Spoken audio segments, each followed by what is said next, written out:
పార్వతీపతయే హర హర మహాదేవ.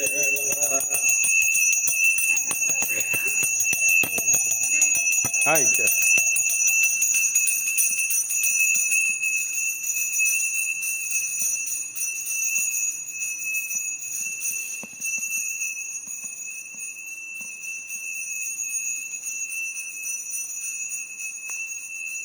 ఇప్పుడు ఈ అమ్మవారికి మనం కుంకుమార్చన చేసాం. ఈవిడ పేరు భ్రమరాంబాదేవి.